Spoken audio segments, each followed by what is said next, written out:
A warning to listeners that this episode contains graphic depictions of violence. Just over 2 years since Erin left the Marine base and never came back, her family finally had the answer of what happened to her and who did it. Christopher Lee killed her. For the first time, they finally learned his story. Why? According to Erin's killer, she allegedly abused his daughter. The court was shocked by Chris Lee's testimony. It was hard to believe. It kind of came out of left field. It kind of seemed like it was this last attempt to paint Erin in a horrible light, to make some type of excuse for his behavior. And it was hard to watch. NCIS analyst Ashley DeChelfin kept up with the case thanks to reporter Beth Ford Roth's blog and the national news coverage, since NCIS's official involvement in Erin's story had concluded. The NCIS agents had done their job. They helped find Erin and the person who killed her. But Special Agent Clifton Randolph Jr. said it was hard to move on from a case they had worked on so intensely years before. It never goes away, especially when you had such a big role in it. In the news coverage, the agents remembered seeing a side of Chris Lee that chilled them. When I saw it, his testimony, I was surprised by what he said that he had done to Erin Corwin. I was surprised that he admitted what he did in the detail that he did. I was surprised by his facial expressions, kind of like he was reading off a script. Yeah, the script. It was shocking and almost robotic. But was Chris Lee telling the truth? I'm CBS News correspondent Natalie Morales. This is 48 Hours NCIS. Episode 6, Last Breath.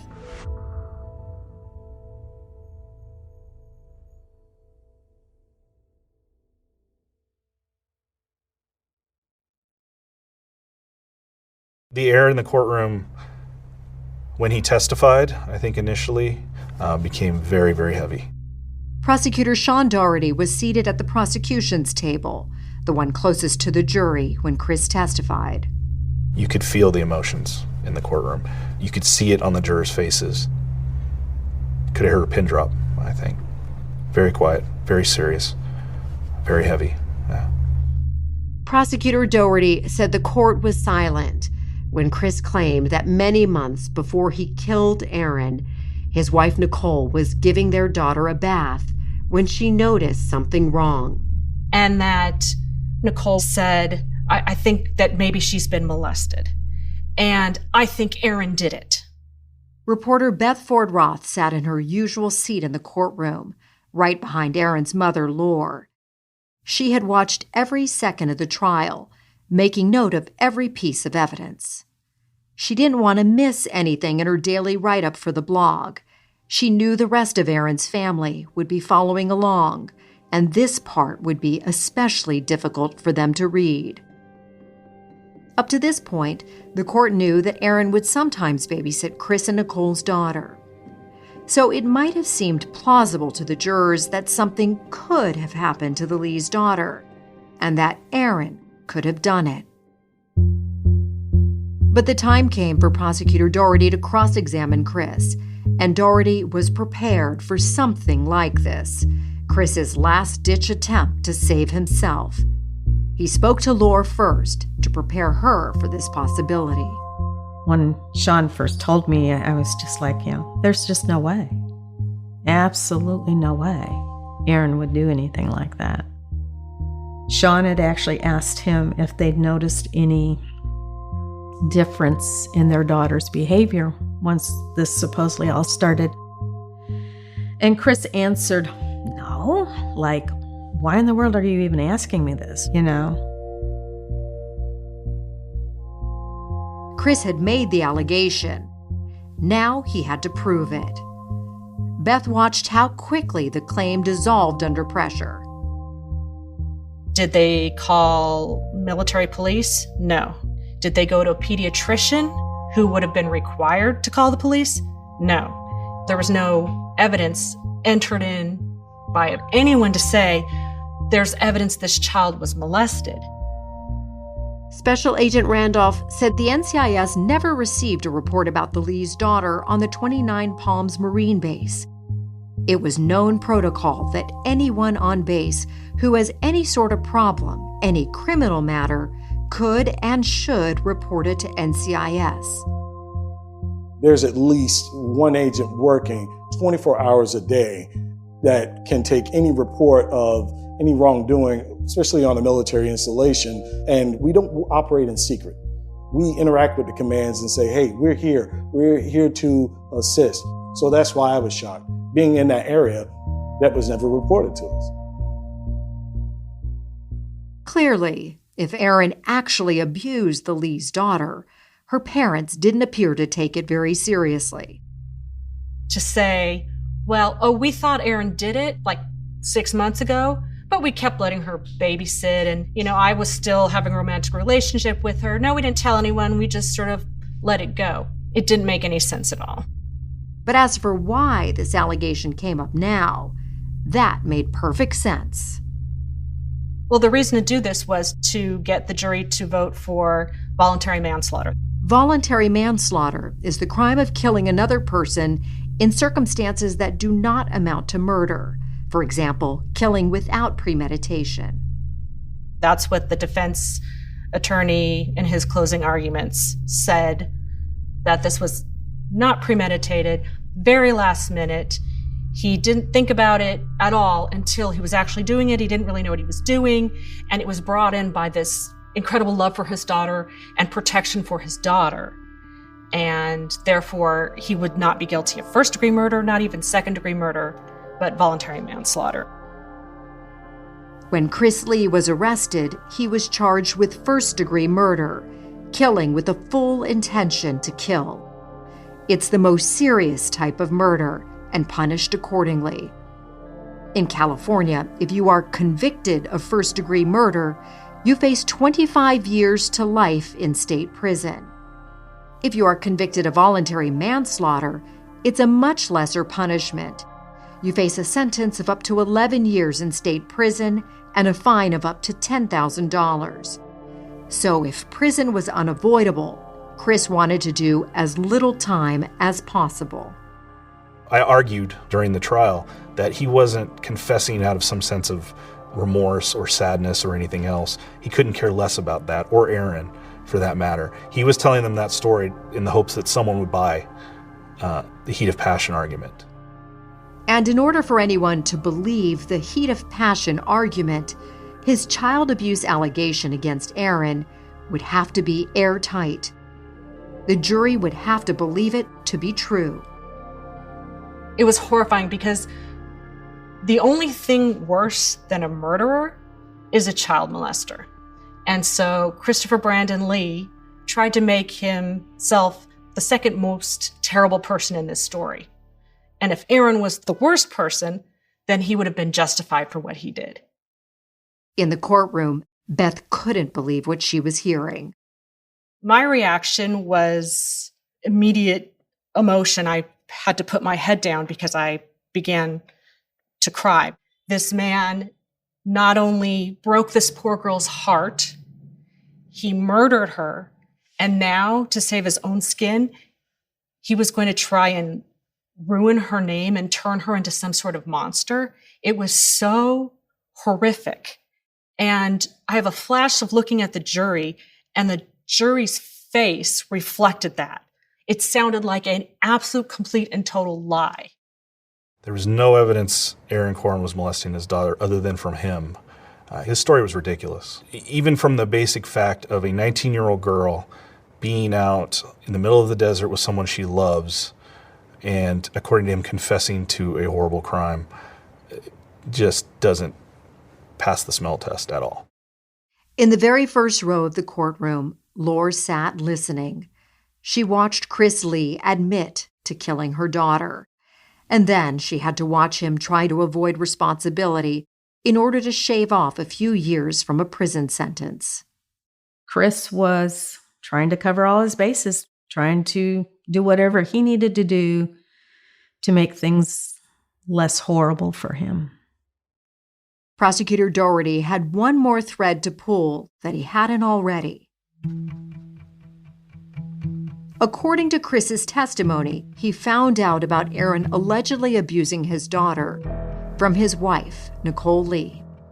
So Nicole was sort of this little insidious thread throughout the trial. The jury never saw her testify, but she was there and her name was mentioned, and there was always a suspicion of what did she know? When did she know it? There were no charges against Nicole, and while she was kept on call as a witness for both sides at points in the trial, she was never called to testify. Spousal privilege means that wives don't have to testify against their husbands, and the defense never did end up calling Nicole for reasons that are unclear. She told more than one person that she didn't care if Erin had died, that if there's no body, there's no case, and that they'll never find the body, and that her husband needs to keep his story straight. So there's every indication that Nicole knew, in my opinion, but no charges have been brought against her. It was only when the judge was questioning Chris's heat of passion argument that Nicole was called to court.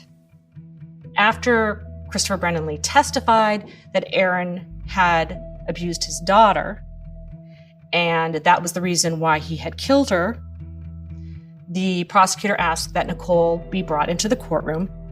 When Nicole arrived in court, she seemed at peace.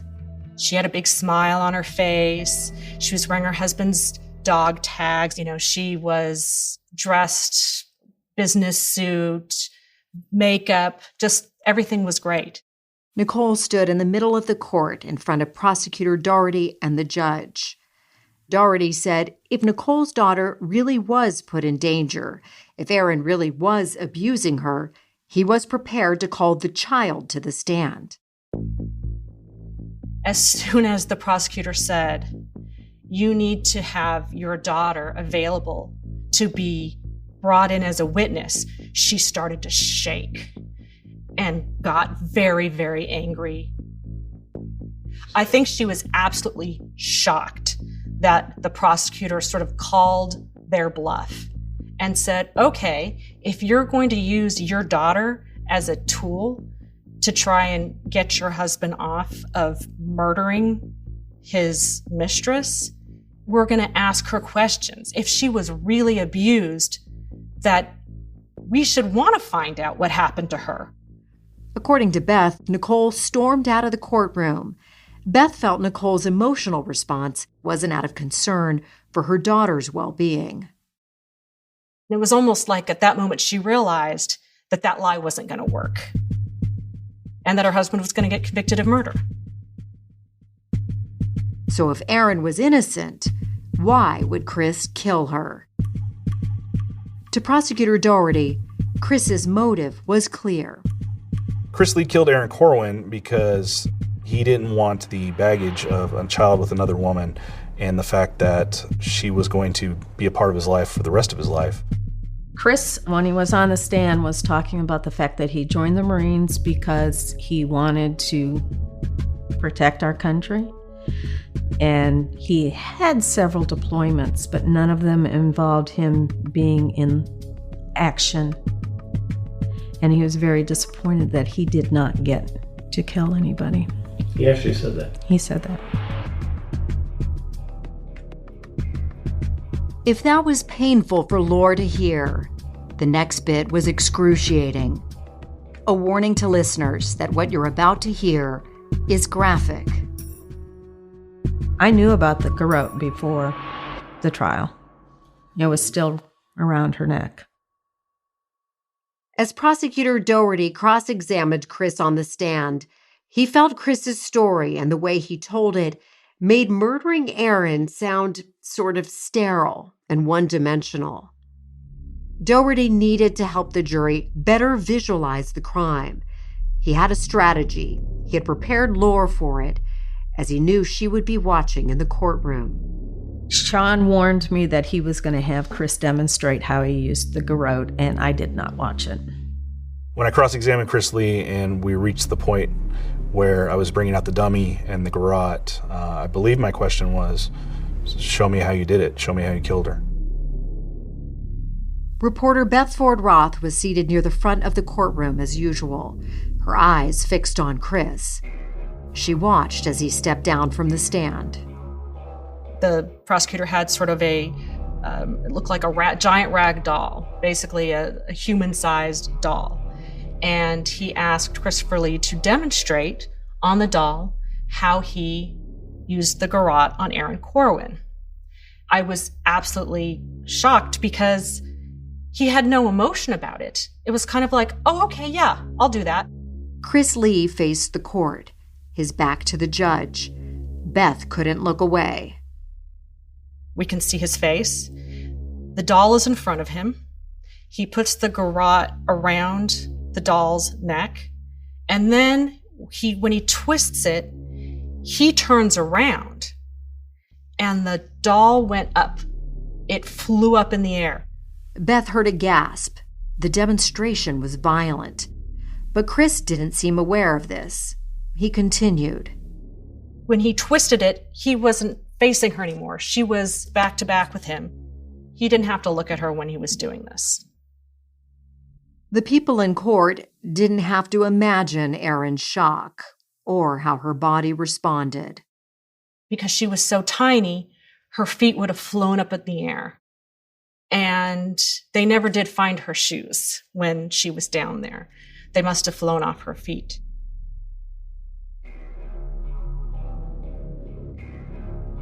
Beth's eyes moved from Chris to Lore. I sat there and put my head down and closed my eyes while he was demonstrating what he had done to my daughter.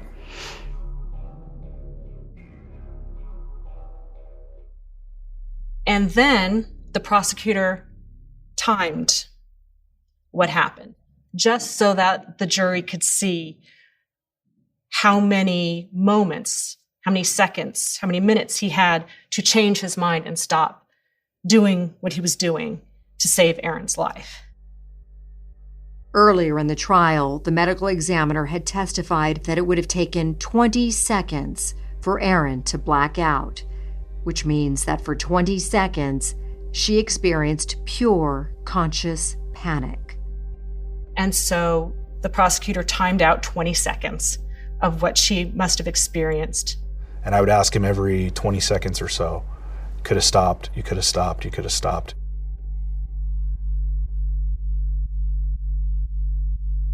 The jurors' reactions, they're right in front of me. They're squirming in their chairs. Several of them were tearing up. I think a lot of us hoped it was, she didn't see it coming. At least she didn't know what was about to happen to her, but she did. The medical examiner testified that it would have taken 4.5 to 5 minutes for Erin to die.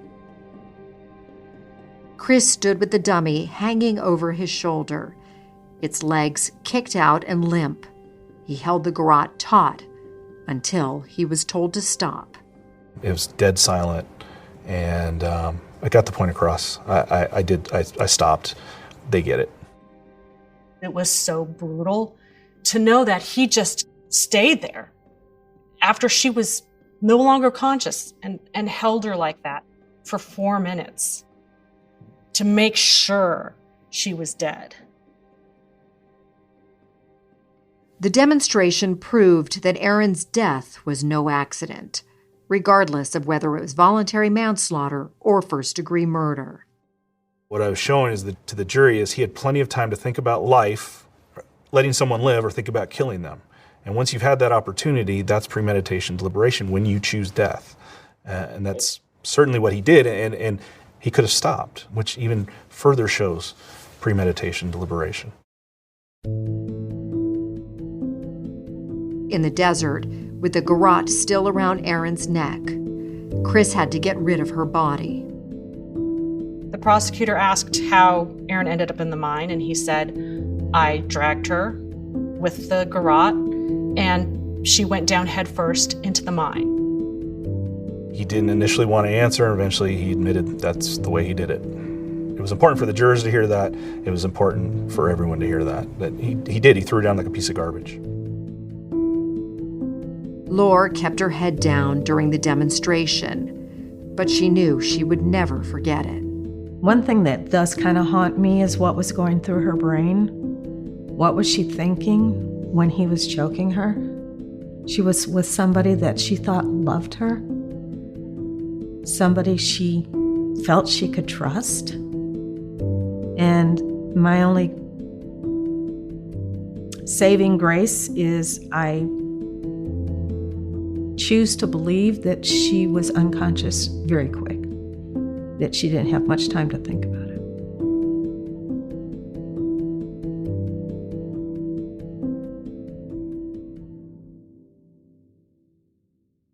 After 3 full days in court, spread across the month of October 2016, the judge sent the jury to deliberate.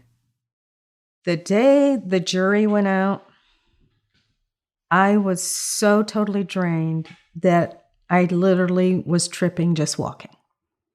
I could not pick my feet up. Reporter Beth Ford Roth recalled that it didn't take long for the jury to come back with a decision. So the jury was given the case the last day of trial after the closing arguments that afternoon, and by the next morning they had a verdict. It was just a very scary day because you just don't know, what are all these people thinking? When the jury filed in, you're still very apprehensive. I don't have a good read on them. The courtroom held its breath, awaiting the verdict. Christopher Brandon Lee was convicted of first-degree murder and sentenced to life without the possibility of parole. When they read the verdict, I immediately thought, we've got justice for you, Erin. Prosecutor Sean Daugherty's strategies in court had paid off.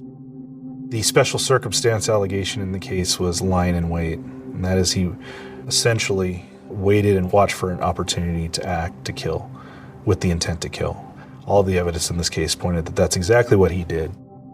Chris sat in the defendant's chair in handcuffs. His expression did not change. I didn't look over at him. I've heard he didn't react at all. Behind him, his mother started to cry. Laura, Erin's mother, fixed her eyes on Chris. Chris would not look at me. When he was sitting on the stand and saying how sorry he was that he did this to her, I literally stared at him during that time, and he would not look up at me. If you're truly sorry, look at me and tell me you're sorry. But he would not look at me.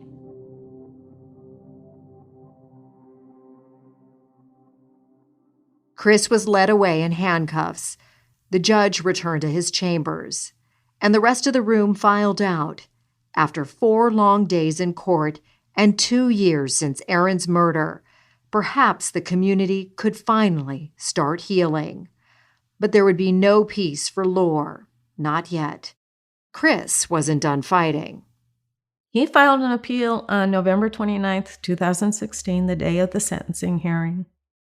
In his appeal, Chris claimed that had the jury been more fully instructed, it could have found that he did not premeditate and deliberate the killing, and therefore the jury could have convicted him of second-degree murder instead of first-degree murder. The appellate court disagreed and affirmed the judgment. And they're basically saying you have nothing to stand on. But then his attorney has a chance to reply again. This could go on for years and years and years and years. It's just like you're going along just fine, and then all of a sudden someone rips your emotional scab off again. Today, Chris is in prison in San Bernardino County. Since he lost the appeal he filed in 2016, he has not filed another. And since the day he was sentenced, when he couldn't look Laura in the eyes, it's not clear whether he feels any real remorse for taking Erin's life. He's stolen so much from us. But I also talked about the huge ripple effect. Yes, it affects us. It affects her siblings. It affects her nieces and nephews. It affects her friends. But Lore demonstrates an unbelievable grace. I felt a peace that couldn't be explained. Pretty much through the whole trial, I had so many people praying for me. That's the only way I can explain the peace that I felt. I have no hate or animosity towards Chris. I've forgiven him a long time ago. If I was hateful and bitter, it wasn't going to bother Chris at all. It would destroy me. And I decided he's already taken enough from me. He's not going to get my heart, my mind, my soul. Lore knows that Erin is not the only victim here. Not only did he throw Erin under the bus, he threw his daughter under the bus. I mean, what's she going to think when she grows up and Googles all this? With astonishing empathy, Lore thinks of the rest of Chris's family. You know, when his mom gave birth to him and holding him, the dream she had for him. And surely this wasn't one of her dreams. And how proud was she of him when he played football?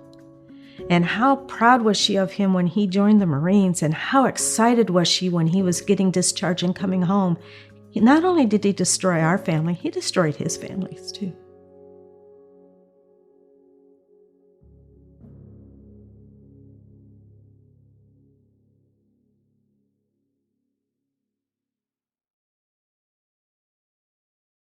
Following his sentencing, Chris Lee's military service record was amended with a dishonorable discharge.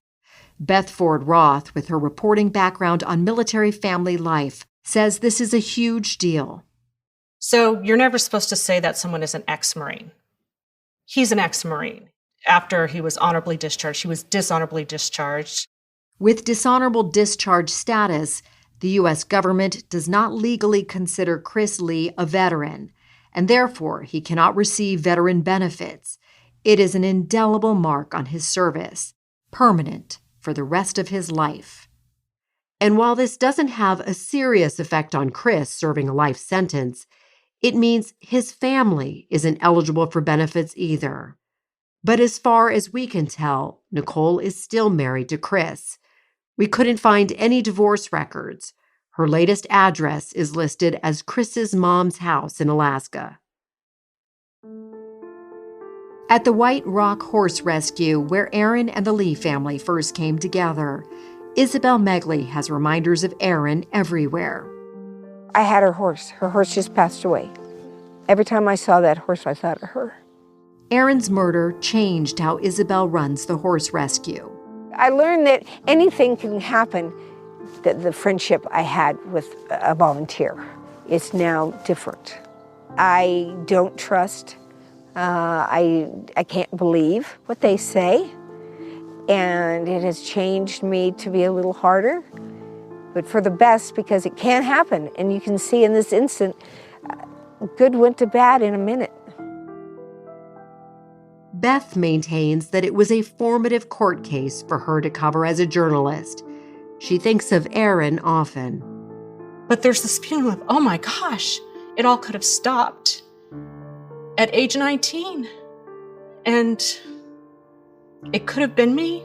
It could have been my older sister. It could have been any 19-year-old girl who fell in love with the wrong guy. Prosecutor Sean Daugherty still defends Erin in a sense. He remembers how vulnerable she was. I've heard the sentiment that Erin was at fault for having an affair. I just always thought it was important to keep in mind her age and her lack of experience. As for John, Erin's husband, he is as enigmatic as ever. We know he was remarried after Erin's murder, and they had a child. He's divorced now. The NCIS agents officially closed the case once Chris was convicted, but Erin's story stays with them. When you work a case like that, everyone's ultimate goal is to get justice for the victim and to ensure that families have closure. And obviously it was a very sad circumstance and a very sad thing that occurred. And I think my main focus was, are we getting justice for Erin and her family and the people who loved her? In Erin's case, the NCIS agents helped ensure that justice was served. But her case was just one of many investigations that the agents were conducting at the time. Erin Corwin was just one victim who Special Agent Randolph and Analyst DeChelfin fought for. You're working cases simultaneously. There's always mail coming in. Deliveries are going out, but mail's coming in. And it's a constant process. So there's no moving on, really. It's compartmentalized. This is what I'm working with here. This is what I'm working with here. Okay, we got a conviction here. Did we do everything we needed to do to shore this up and ensure that we did everything on our part? So you're never really over it, because I remember that case. I haven't forgotten it.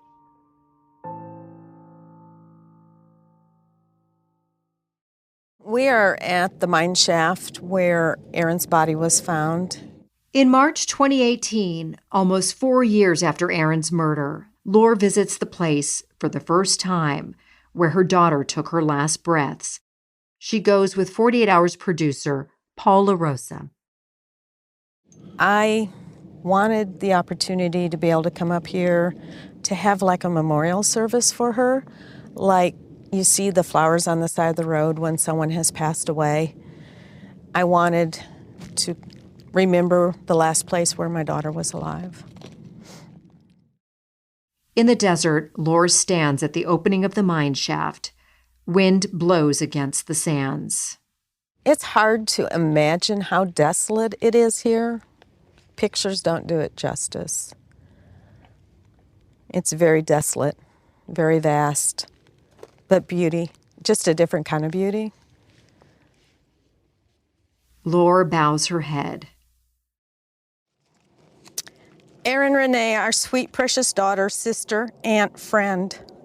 When you were taken from us, we lost our breath of fresh air, shy, loving, nurturing, trusting, naive animal whisperer. You were such a wonderful young lady, a gift from God. We were blessed to be chosen to be your family. I'm sure the angels were saying, come to Jesus as you left us here.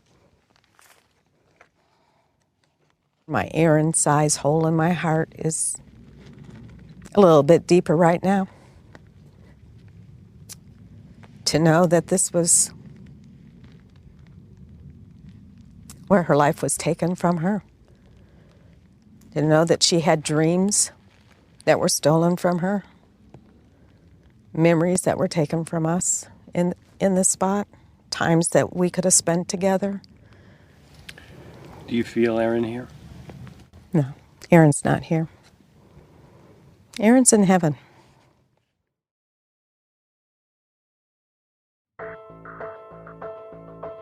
From CBS News and CBS Studios, this is 48 Hours NCIS.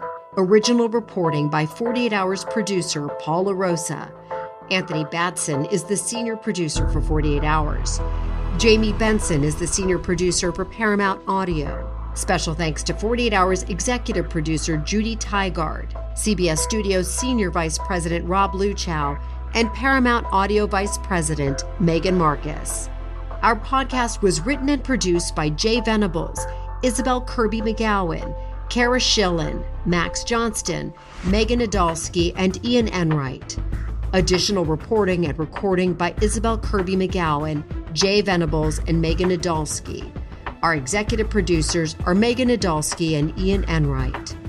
Theme and music by Epidemic Sound. Original music from Goat Rodeo with additional music from Paramount.